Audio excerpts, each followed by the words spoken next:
습니다. 시작. 살인하지 말라. 아멘. 오늘은 6계명 살인하지 말라입니다. 이 계명 앞에서 무슨 생각이 드십니까? 많은 분들이 안도의 마음이 드실 거라고 생각합니다. 왜냐하면 나는 사람을 죽여본 적이 없으니 이 계명을 지키고 있다 라고 생각하시기 때문이죠. 맞죠? 맞아요. 과연 그럴까요? 오늘 함께 말씀을 나누면서 한번 점검받게 되기를 바랍니다. 오늘 6계명님이 말하는 이 살인, 정확하게 무엇을 말하는 것일까요? 히브리어에는요, 이 죽이다 라는 말이, 이 단어가 여러 개가 있어요. 제가 알기로는 8개 정도가 있는데, 여기 쓰인 이 살인이라는 단어는 라차흐라는 단어인데요, 이것은 뭘 의미하냐면 개인적인 원한, 복수, 악의에 의한 불법적이고 부당한 살인을 말하는 거예요. 무슨 얘기인지 아시겠죠? 다르게 말하면 인간의 이기심과 분노로 타인의 생명권을 침해하는 모든 그 폭력적인 행위를 엄격히 금지하는 그런 계명이다, 이렇게 우리가 이해할 수 있다는 것이에요. 전쟁에서 적을 죽이거나 혹은 사법적 처형 같은 것을 말하는 것은 아닙니다. 이것을 잘 구분하셔야 돼요. 이런 것은 성경에서 인정하는 것들이에요. 전쟁이 나는데 적군이 쳐들어오는데 사람을 죽이지 말라고 했으니까 가만히 있어야 된다, 그런 맥락은 아니에요. 전쟁에서의 적을 죽이는 것은 성경은 그것을 정당하다 그렇게 말씀하시고, 또 사법적 처형, 어떤 사법적으로 재판을 받고 사형에 처하는 것, 이런 것들을 금하는 말씀이 아니다라는 거예요. 민수기 35장 그리고 신명기 19장에 보면 미워해서 매복했다가 사람을 죽이는 자는 반드시 죽이라, 이렇게 말씀하시죠. 그러나 실수로 사람을 죽인 사람에 대해서는 어떻게 하시죠? 도피성을 준비해 주세요. 그래서 도피성으로 도망가서 살 수 있는 길을 하나님께서 열어놓고 계세요. 이게 무슨 뜻이죠? 살인의 동기를 중요하게 보신다라는 거예요. 왜 살인을 하게 되었는가? 의도적으로, 악의적으로, 바로 그런 의미에서 살인을 하지 말라, 그 얘기예요. 그 말씀이에요. 신약에 넘어가면 예수님께서 이 6계명을 더 분명하게 해석을 해주시고 우리에게 가르쳐 주십니다. 마태복음 5장 말씀 띄워주십시오. 같이 읽겠습니다. 시작. 옛사람에게 말한 바 살인하지 말라. 누구든지 살인하면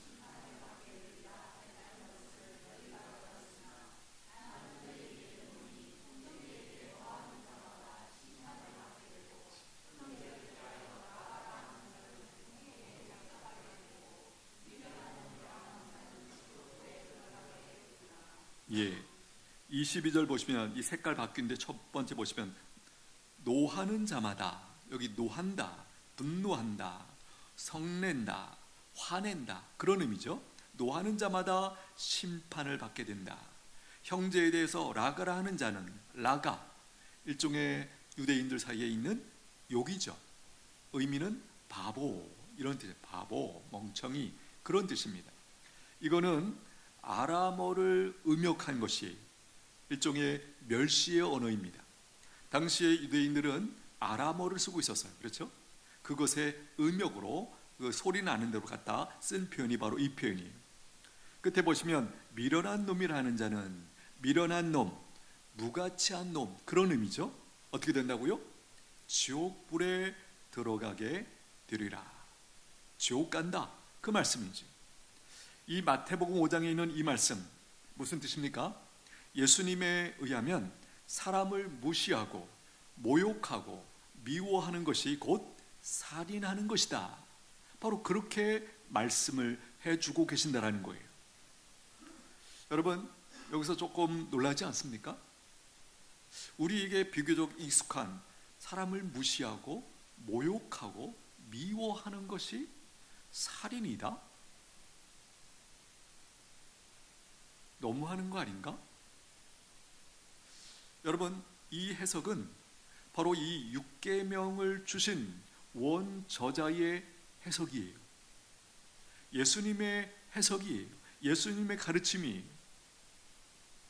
분노, 멸시, 무시, 모욕, 차가운 무관심, 이런 것들이 사람을 죽이는 칼이 될 수 있다. 이렇게 지금 예수님께서 정확하게, 명확하게 지적을 해주고 계세요. 당시 바리새인들은 어떻게 가르쳤습니까? 실제로 사람을 죽이지 않으면 된다. 이렇게 바리새인들은 가르쳤어요. 그러나 예수님은 오늘 분명히 말씀합니다. 분노는 어떤 거다? 마음의 살인이다. 욕, 이 라가라고 하는 이 욕은 말로 하는 살인이다. 미련한 놈이라는 이 말은요, 인격적인 살인이다. 그렇게 예수님께서 명확하게 가르쳐주고 계십니다. 예수님의 가르침은 손으로 하는 살인뿐만 아니라 마음의 살인, 말의 살인까지 너희가 버려라 하면 안 된다. 지금 그렇게 말씀하시는 거죠. 요한일서 3장 말씀 띄워주십시오. 같이 읽겠습니다. 그 형제를 미워하는 자마다 살인하는 자니 살인하는 자마다 영생이 그 속에 거하지 아니하는 것을 너희가 아는 바라. 요한일서 누가 쓴 겁니까? 예수님의 제자인 사도 요한이 예수님께 배운 말씀을 그대로 전하고 있는 과정 중에 이 표현을 하고 있는 거죠. 그 형제를 미워하는 자마다 살인하는 자니, 미워한다 라는 이 개념을 우리는 새롭게 여기서 잘 배우셔야 돼요. 여기 분명히 말씀합니다. 미워하는 자마다 살인하는 자니, 살인하는 자마다 영생이 그 속에 거하지 아니하는 것을 너희가 아는 바라. 끝에 있는 이 표현, 이게 무슨 뜻일까요? 이 말씀이 강조하는 것은 하나님의 참된 자녀는 형제를 사랑함으로 자기의 정체성을 드러내지만, 구원받지 않은 사람은요, 형제를 미워하고 무시함으로 자기의 정체성을 드러낸다. 그 뜻이에요. 자기의 정체성, 무슨 얘기죠? 자기가 누구인지, 자기가 어디에 소속된 사람인지를 드러낸다라는 거예요. 형제를 사랑함으로 우리는 자기가 누구라고 증거하는 것입니까? 내가 하나님 나라 백성이다, 하나님께 속한 백성이다 라는 사실을 드러내고 있는 거예요. 또 형제를 무시하는 사람들은요, 자기가 어디 소속이라고? 사탄의 나라에 소속된 자라고 드러내고 있다, 증거하고 있다, 그 말씀이에요. 어떠신가요? 이쯤 오면 아직도 육계명이 나와 상관이 없으신가요? 우리 중에 누구도 이 육계명에서 자유롭지 못합니다. 우리에게 있는 소망이 무엇입니까? 놀랍게도 예수님께서 이미 이 살인죄에 대하여, 우리가 지고 있는 모든 죄에 대한 모든 형벌을 다 이미 십자가에서 받아주셨다, 해결해 주셨다라는 사실이에요. 우리는 예수님께서 십자가의 죽음을 통해서 우리에게 주신 그 의로움을 힘입고 하나님 앞에 서게 되었습니다. 설 수 있습니다. 하나님 나라에 들어갈 수 있습니다. 아니, 이미 들어간 사람이라고 성경은 우리에게 말씀해 주고 계시죠. 그러므로 이 육계명을 지키는 것은 곧 내가 하나님의 백성이라는 사실을 드러내는 통로다라는 것이에요. 우리가 하나님 앞에 설 수 있는 유일한 근거는 예수님께서 십자가에서 이루어 주신 그 의를 힘입을 때 가능하죠. 바로 이 예수님의 의를 힘입고 우리가 천국의 하나님 나라에 들어왔습니다. 들어갈 수 있습니다. 이게 복음이죠. 왜 예수님이 모든 사람들에게 필요한지 아시겠습니까? 사람들이 자기의 의를 가지고 하나님 앞에 설 수도 없고 천국에 들어갈 수 있는 자격을 갖춘 사람은 이 세상에 아무도 없어요. 다 도토리 키재기예요. 우리가 인간적으로는 저 사람은 의로운 사람이다, 조금 거룩하게 산다, 뭐 그 정도 서로 비교하고 평가할 수 있어요. 그러나 하나님 앞에서는 예외가 없습니다. 어떤 사람도 자기의 말씀을 지킨 자기의 의를 가지고 하나님 앞에 설 수 있는 사람 아무도 없고, 천국에 들어갈 수 있는 사람 아무도 없습니다. 오직 예수님의 그 의, 예수님의 공로에 의지해서만 우리 모두가 천국에 들어갈 수 있다라는 사실이에요. 율법을 통해서 하나님은 단순히 살인사건이 일어나지 않기를 바라는 그런 수준을 넘어서 사람이 다른 사람을 어떻게 대해야 하는지를 근본적으로 가르쳐주고 계시는 거예요. 우리는 마음으로 혹은 말로 혹은 태도로, 얼굴 표정이나 눈빛으로 얼마나 많은 사람을 죽였는지 오늘 성경이 우리에게 증언하고 있는 거예요. 우리가 의식하지 못했지만 그 정도는 다 뭐 사람이 하고 사는 거 아닙니까? 이렇게 우리가 반문할 수 있지만 오늘 성경은 분명히 말씀합니다. 그 모든 것들이 사람을 죽이는 행위였다. 우리의 맹대로 혹은 무시로, 비난으로, 험담으로, 욕으로 살인을 그동안 해오고 있었다. 오늘 성경이 우리에게 분명히 알려주고 있습니다. 예수님이 그런 우리를, 나를 대신해서 죽으셨습니다. 사도행전 3장에 보면 이런 말씀이 나옵니다. 너희가 생명의 주를 죽였도다. 사도 베드로가 유대인들에게 하는 말이죠. 설교죠. 바로 예수님을 죽인 그 사건을 가지고 너희 유대인들이 생명의 주를 죽였도다, 그 얘기를 하고 있는 거예요. 우리도 생명의 주님을 십자가에 못 박은 그 사람들 중에 한 사람이라는 것 알고 계십니까? 예수님을 못 박음으로써 유대인들이 살인자가 되었던 것처럼 오늘 우리도 사실은 우리의 죄로 말미암아 예수님을 십자가에 못 박도록 한 그 장본인들이다라는 거예요. 그런데 그분이 바로 그 십자가에서 뭐라고 기도하셨죠? 아버지, 저들을 사하여 주옵소서. 그렇게 기도하셨죠. 이게 무슨 뜻입니까? 용서를 선포해 주신 거예요. 이제 우리는 하나님의 용서를 받아 생명을 얻은 자 되었습니다. 그래서 성경은 이렇게 말씀하는 거예요. 너희는 이제 생명을 살리는 자로 살아가라. 6계명의 이 핵심 내용이, 그 이면에 있는 말씀이 바로 이거예요. 살인하지 말라 정도가 아니라 이제는 생명을 살리는 자로 살아가라. 그렇게 지금 말씀하고 있는 것이에요. 요한복음 10장 말씀 띄워주십시오. 읽겠습니다. 시작.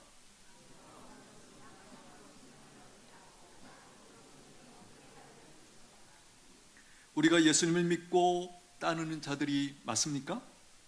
맞죠? 우리가 예수님을 믿고 예수님을 따르는 자들이 맞다면 이제 생명을 보호하고 살리는 자로 부르심을 받았다라는 거예요. 오늘 우리가 읽었던 이 10장 10절에 보면 양으로 생명을 얻게 하고 더 풍성히 얻게 하려는 것이라, 예수님이 이 땅에 오신 목적을 이렇게 말씀해 주고 있죠.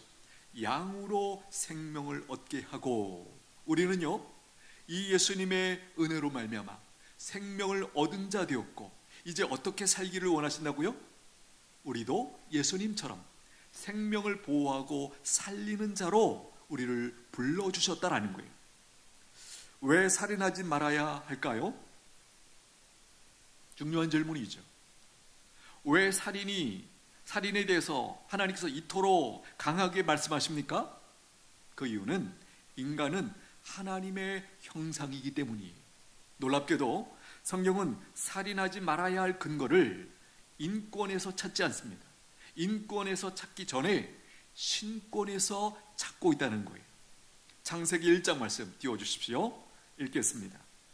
하나님이 자기 형상 곧 하나님의 형상대로 사람을 창조하시되 남자와 여자를 창조하시고, 하나님이 인간들을, 사람들을 어떻게 창조하셨다고요? 자기의 형상대로 창조하셨다. 창세기 9장 말씀 띄워주십시오. 읽겠습니다. 다른 사람의 피를 흘리면 그 사람의 피도 흘릴 것이니 이는 하나님이 자기 형상대로 사람을 지으셨음이니라. 다른 사람의 피를 흘리면, 여기 피를 흘린다 무슨 뜻이죠? 다른 사람을 죽이면, 그런 얘기죠. 그 다음 보십시오. 파란색, 그 사람의 피도 흘릴 것이니 무슨 얘기죠? 죽인 그 사람도 죽어야 한다, 죽게 된다, 이 뜻이 이 표현 속에 들어가 있죠. 그 사람이 피를 흘릴 것이니, 피를 흘릴 수도 있다가 아니에요. 반드시 흘려야 된다, 죽게 된다, 그 뜻이죠. 영국의 우리가 잘 아는 설교자 찰스 스펄저 목사님이 이것을 비유로 이렇게 말씀하십니다. 하나님의 형상은 깨어진 거울과 같습니다. 비록 죄로 인해 금이 가고 흐려졌지만 여전히 그 안에 하나님의 모습이 반영되어 있습니다. 그 거울을 함부로 깨뜨리는 것은 거울을 만드신 분을 모욕하는 것입니다. 우리를 설명하는 거죠. 우리가 타락으로 말미암아 하나님의 형상이 많이 깨뜨려졌어요. 훼손되었죠. 망가졌죠. 그럼에도 불구하고 여전히 모든 인간에게는 하나님의 형상이 남아있다는 거예요. 근데 그 형상을 향해서 미워하는 거, 공격하는 거, 그렇죠? 그 모든 것들은 결국은 하나님을 모욕하는 것이다. 그렇다면 우리는 실제로 어떻게 이 6계명을 지킬 수 있을까요?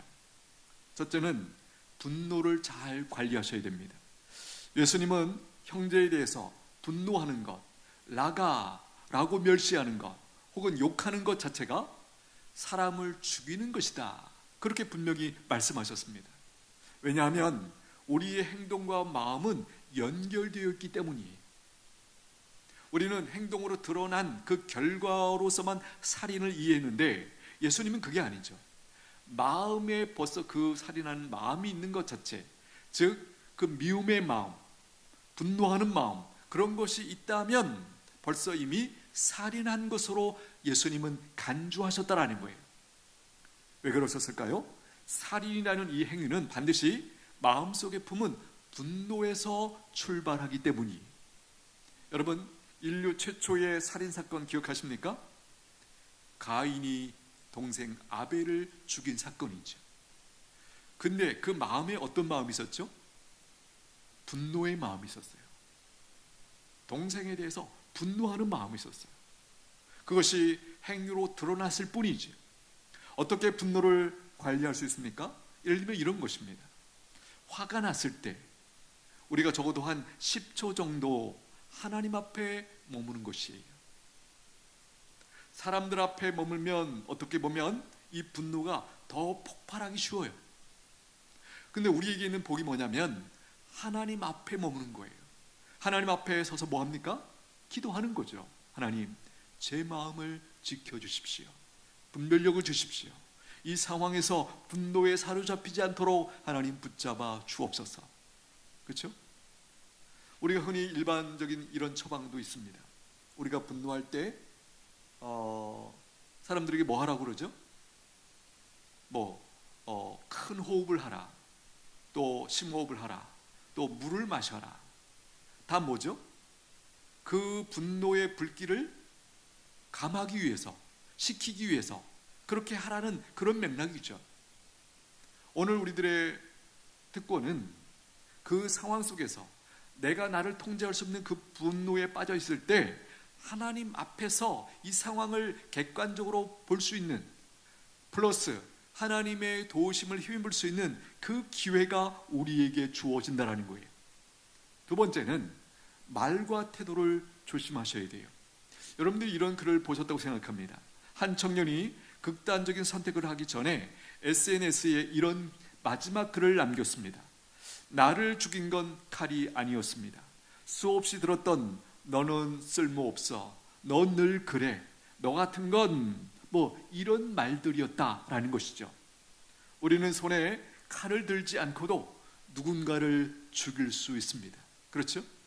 우리의 말로, 우리의 태도로 누군가를 죽일 수 있다고 성경은 우리가 앞에서 살핀 것처럼 분명히 말하고 있어요. 모욕, 조롱, 비아냥, 악플, 뒷담화 다 뭡니까? 사람들 사이에서는 뭐 좀 도덕적으로 윤리적으로 조금 그런 거 아니야? 뭐 이렇게 평가하지만 성경 분명히 뭐라고 말씀합니까? 다 살인이다. 이 정도는 괜찮겠지라는 그 생각이 누군가를 깊은 우울로 몰아가고 죽이고 있다라는 것이에요. 여러분 생각해 보십시오. 익명이라고 해서 하나님 앞에서도 익명이 될까요? 이름을 숨긴다고 해서 무명으로 쓴다고 해서 물론 사람들 앞에는 안 들킬 수 있어요. 그러나 하나님 앞에서는 익명이 될 수 없습니다. 여러분 그래서 구원받은 사람들은 이 6계명을 결국은 지키게 되는 것이죠. 정말 하나님을 두려워할 줄 안다면, 하나님을 경외하는 사람이라면 하나님 앞에서 그 하나님을 무시하면서 계속 일을 할 수 있다? 근본적으로 우리가 그 사람을 하나님 믿는 사람이라고 평가할 수 있을까요? 이해할 수 있을까요? 그럴 수 없다는 거예요. 우리는 생명을 살리는 말을 하셔야 돼요. 여러분 교회는 어떤 곳입니까? 생명의 언어를 배우고 실천하고 훈련하는 곳이에요. 여기서 하나님 말씀을 배우면서 생명의 언어를 배우고 또 앞에서 확인했던 것처럼 우리는 사람을 살리는 일로 우리가 부르심을 받은 거예요. 그렇죠? 저는 분명히 믿습니다.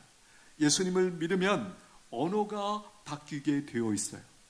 말이 바뀌게 되어 있어요. 사람을 대하는 태도가 바뀌게 되어 있습니다. 동의하십니까? 동의하십니까? 믿으십니까? 예. 예수님이 말씀하셨죠. 소자에게 하는 것이 곧 나에게 하는 것이다. 마태복음 18장 10절 말씀 띄워주십시오. 같이 읽겠습니다. 시작. 삼가 이 작은 자 중에 하나도 업신여기지 말라. 너희에게 말하노니 그들의 천사들이 하늘에서 하늘에 계신 내 아버지의 얼굴을 항상 배움느니라. 그들의 천사들이 하늘에서 하늘에 계신 내 아버지의 얼굴을 항상 배움는다. 이게 무슨 뜻이죠?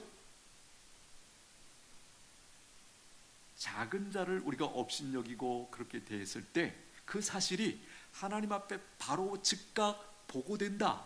그 표현을 이렇게 지금 하고 있는 거예요. 그들의 천사들이 하늘에서 하늘에 계신 내 아버지의 얼굴을 항상 배움느니라. 내가 누군가를 무시하면서 약한 사람이라고, 보잘것없는 사람이라고 그렇게 무시하는 그 내 태도, 그 말 즉각 하나님 앞에 보고가 된다. 그 말씀이에요. 여러분 우리는 생명의 언어를 사용하는 사람들인 줄로 믿습니다. 오늘 나는 가족들에게 어떤 말을 많이 합니까? 고마워, 사랑해, 잘했다. 그렇죠? 우리 지체들에게 내가 기도할게, 힘내. 또 동료들에게, 같은 직장 동료들에게 수고했어, 당신 덕분에 참 이번 일 잘 끝냈어 등등. 우리가 생명의 언어, 격려의 말, 축복의 말이 어떤 것인지 우리가 잘 압니다. 한번 도전드립니다. 여러분 하루에 한 번 내가 살리는 말을 꼭 하겠습니다. 이런 도전이 있게 되기를 축복합니다. 그건 다른 특별한 말이 아니죠. 감사하는 말, 칭찬하는 말, 축복하는 말, 위로하는 말, 격려하는 말, 그렇죠? 사람을 섬기는, 아니 세상을 섬기는 성도들의 사명인 줄로 믿습니다. 우리가 말을 이걸 잘 쓸 줄 알아야 돼요. 하나님이 말씀으로 세상을 창조하셨잖아요. 하나님의 형상을 따라 지음받은 인간도 이 말의 권세를 가지고 있어요. 그래서 앞에서 말씀드렸어요. 칼로만 사람 죽이는 거 아니에요. 말로도 사람 죽일 수 있어요. 칼이 우리의 육신을 조금 이렇게 상하게 한다면 말은요 깊이까지 상하게 하는 무서운 도구죠. 이런 맥락에서 우리가 하나님 앞에 우리의 입술이 복의 통로가 되기를 축복합니다. 사람을 살리는 일에 쓰임받게 되기를 축복합니다. 야고보서 3장 말씀 띄워주십시오. 같이 읽겠습니다. 혀는 능히 길들일 사람이 없나니 쉬지 아니하는 악이요 죽이는 독이 가득한 것이라. 이것으로 우리가 주 아버지를 찬송하고 또 이것으로 하나님의 형상대로 지음을 받은 사람을 저주하나니 한 입에서 찬송과 저주가 나오는도다. 내 형제들아, 이것이 마땅하지 아니하니라. 샘이 한 구멍으로 어찌 단물과 쓴물을 내겠느냐. 저는 특별히 이 말씀을 묵상할 때마다 옛날이 생각이 나요. 제가 처음 예수님 믿고 이제 이 언어가 바뀌는데, 쓰는 용어가 바뀌는데 결정적인 이 말씀이 바로 이 말씀이었어요. 저한테 이런 도전이 됐습니다. 특별히 11절에 보니까 어떻게 샘이 한 구멍으로 쓴물과 단물을 동시에 낼 수 있느냐. 어떻게 네가 예수 믿는 사람인데 하나님을 찬양하는 그 찬양의 소리와 누군가를 저주하고 미워하고 하는 그 공격의 말이 동시에 한 입에서 나올 수 있느냐.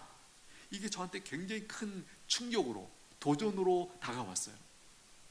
이 말씀이, 제가 이 말씀에 순종하고자 할 때 성령님이 도와주셔서 그때 이후로 거의 제가 그런 말을 쓰지 않았다라고 감히 말씀드릴 수 있습니다. 여러분, 하나님께서 우리에게 주시는, 우리에게 가르쳐 주시는 사람은 어떤 존재라고 우리에게 가르쳐 주시죠? 그 사람이 잘났든 못났든, 부자든 가난하든, 권세가 있든 없든, 병들었든지 건강하든지 어떤 사람이든지 간에 한 인간은 하나님의 형상으로 지음받은 존재이기에 그것으로 충분히 마땅히 존귀하게 대우받아야 된다. 바로 이렇게 우리에게 가르쳐 주시죠. 여러분, 이것을 배우게 되었다 그 자체로 복인 줄로 믿습니다. 아, 사람이라는 존재가 이런 존재구나. 이것을 우리가 어떻게 다른 곳에서 배울 수 있습니까? 히틀러와 같이 사람들을 무지하비하게 죽인 사람들의 속마음에 있는 건 뭘까요? 왜 그 사람은 그런 식으로 사람들을 많이 학살했을까요? 제 생각에는 큰 게 아니에요. 바로 사람에 대한 바른 이해가 없었기 때문이에요.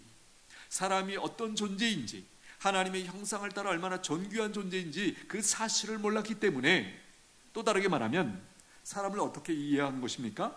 그냥 물질 덩어리 혹은 진화한 동물로 생각한 거예요. 그러니까 존중을 안 해도 되는 거죠. 원숭이가 진화해서 이렇게 사람이 되었다. 그러니 뭐 사람 죽이는 거 원숭이 한 마리 죽이는 거랑 뭐가 다를 바가 없다. 이 논리죠. 우리의 답답함이 있습니다. 6계명을 온전히 지키고 싶은데 잘 안 된다라는 거예요. 사실 그렇습니다. 우리의 결단과 힘만으로는 불가능합니다. 우리가 어떻게 지킬 수 있습니까? 두 가지를 제안 드립니다. 십자가를 날마다 붙들고 묵상하셔야 돼요. 거기서 지킬 수 있는 힘이 공급되는 줄로 믿습니다. 여러분, 예수님의 십자가의 죽음 때문에 우리는 용서받은 살인자가 되었습니다. 은혜인 줄로 믿습니다. 원래 살인자인데 용서받은, 하나님 앞에 용서받은 자가 되었다. 은혜이죠. 그러므로 십자가에서의 그 예수님의 희생, 그 십자가 사건을 우리가 묵상해야 돼요. 또 한 가지는 성령님을 온전히 의지하고 성령님의 다스리심을 받으셔야 돼요. 흔히 성령 충만하라, 바로 그 말씀이죠. 성령님께서 분노와 미움의 마음을 다스려 주십니다.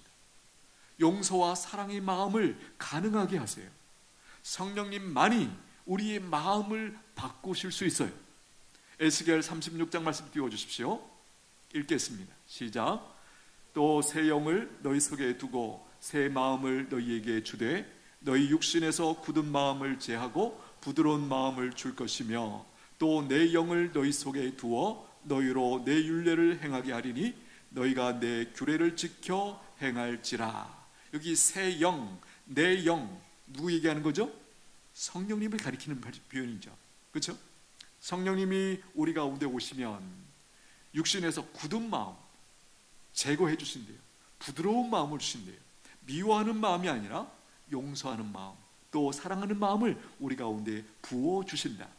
27절이 너무 소망스럽지 않나요? 내 영을, 성령님을 너희 속에 두어 너희로 내 율례를 행하게 하리니, 이 계명을 지킬 수 있도록 그렇게 성령님을 통하여 우리에게 필요한 것들을 공급해 주신다. 바로 그 약속이 여기에 있습니다. 여러분, 예수님을 믿고 성령님께서 우리 안에 들어오시면 근본적으로 우리가 사람을 사랑하는 마음을 부어주세요. 그런데 지속적으로 누군가를 미워하고 용서하지 못하는 마음이 우리 가운데 계속 머물러 있다. 어떻게 이해하면 좋을까요? 영적으로 뭔가 문제가 있다는 거예요. 우리가 얼마 동안 그럴 수 있습니다. 그러나 우리 안에 와 계신 성령님이 그것을 용납하지 않으세요. 그래서 그 마음을 계속 품고 있어도 아무렇지도 않은 일이 아무렇지도 않은 게 아니에요. 우리 안에 와 계신 거룩한 성령님과 그 미워하는 마음과 그 마음이 충돌을 일으켜요. 그래서 내 안에 늘 불편한 거예요. 그대로 있기가 그럴 수 없어요.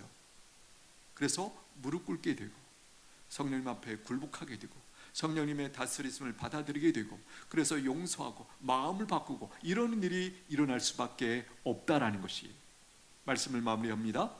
살인하지 말라. 이 계명, 오늘 이 계명이 우리에게 묻습니다. 분노로, 말로, 또 무시하는 태도로 누군가를 죽이지 않았는가? 6계명은 단순히 금지 명령이 아닙니다. 바로 사람을 살리는 사람이 되라, 생명을 살리는 사람이 되라 라고 하는 부르심의 말씀이에요. 오늘부터 우리 모두 생명을 살리는 사람으로 살아가시게 되기를 축복합니다. 그렇게 살아가는 것이 복인 줄로 믿습니다. 이렇게 살아갈 때 하나님이 우리를 위해서 예비해 두신 그 복이 임할 수 있는 거예요. 그런데 우리가 이 살인하고자 하는 마음, 미워하는 마음을 품고 있으면 그 하나님이 예비하신 복을 우리가 받아 누릴 수가 없는 것이에요. 기도하겠습니다. 하나님 아버지, 오늘 6계명 살인하지 말라는 말씀을 통해 우리의 마음을 깊이 돌아보게 하시니 감사합니다. 손으로 짓는 살인뿐만 아니라 분노와 멸시와 무시로 형제의 영혼을 죽이는 우리의 죄를 깨닫게 해주시니 감사합니다. 우리는 모두 말과 태도로 냉대와 조롱으로 수많은 이들을 아프게 했던 죄인임을 고백합니다. 그러나 그런 우리를 십자가에서 대신 죽으시고 아버지 저들을 사하여 주옵소서 기도하시고 선포하신 그 예수님의 용서와 사랑을 저희가 받았습니다. 우리가 받은 자임을 잊지 않게 하여 주옵소서. 이제 우리를 생명으로 살리는 자로 불러주셨사오니 날마다 십자가를 붙들고 성령님의 다스림을 받게 하여 주옵소서. 화가 날 때 멈추어 기도하게 하시고 감사와 칭찬과 축복과 위로의 말로 생명을 살리는 사람들 되게 하여 주시옵소서. 예수님의 이름으로 기도하옵나이다.